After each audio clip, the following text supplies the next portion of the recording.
I want to talk about some of the algorithmic challenges that come when we need to face all these big amounts of data, and in particular about how to develop new algorithmic paradigms that would allow us to handle this. So sort of the basic classic way we think about algorithms, actually the way we teach algorithms, is we have inputs, we read it, we process it, we give a solution. And sort of this works fine as long as our inputs or our data is not too big, but once it gets to be too big, we need to think, okay, what do we do next? And sort of what I'm going to speak about today is one thing that seems very intuitive, which is, well, don't look on the entire data, look on a sample, and try to analyze your data based on this sample.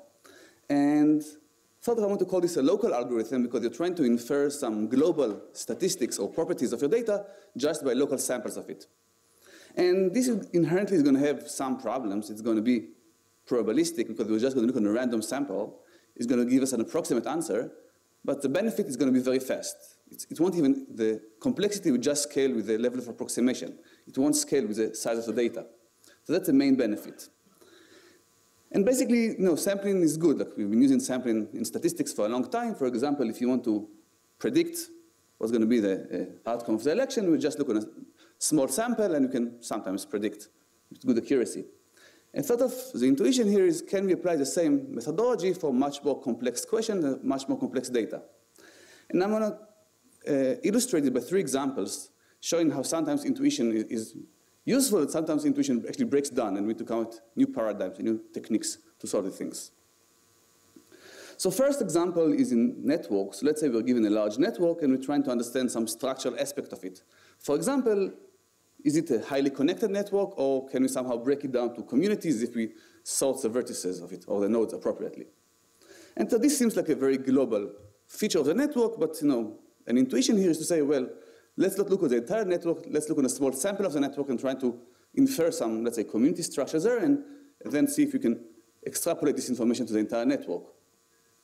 And it turns out that here actually the intuitive algorithm in fact works. So just looking on a local sample actually makes sense, and you can actually infer global structure of your network from it. But the reason why it works, and me doing research in theory, we're trying to understand, does this work always, or because as a heuristic it should work, but does it fail sometimes, and when does it fail? It turns here it works always if your network is dense enough, but sort of the reason for that is actually quite deep and relies on various theorems in mathematics. And sort of one aspect of it is that although qualitatively this works, we still don't have good quantitative bounds on how large of a sample you need.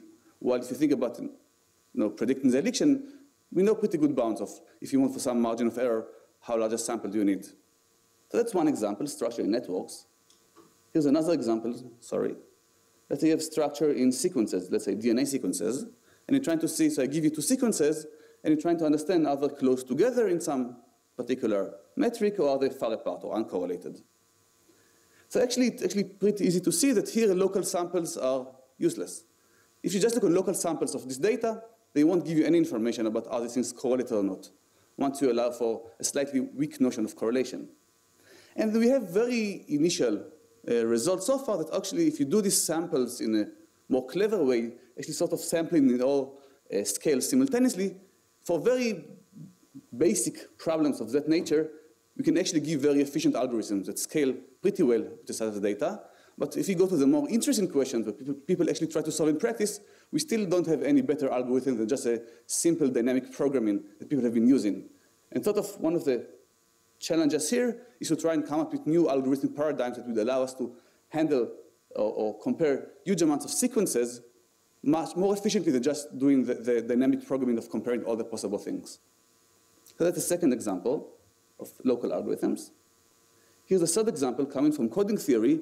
So the usual way we use encodes to encode data and protect it from corruption is we have some raw data, we apply some encoding algorithm to it, we get some encoded data, and sort of even if we have some noise or some data is lost, we can still decode the original message. That's a basic paradigm in coding theory. And sort of local codes allow you to do similar things, but only locally.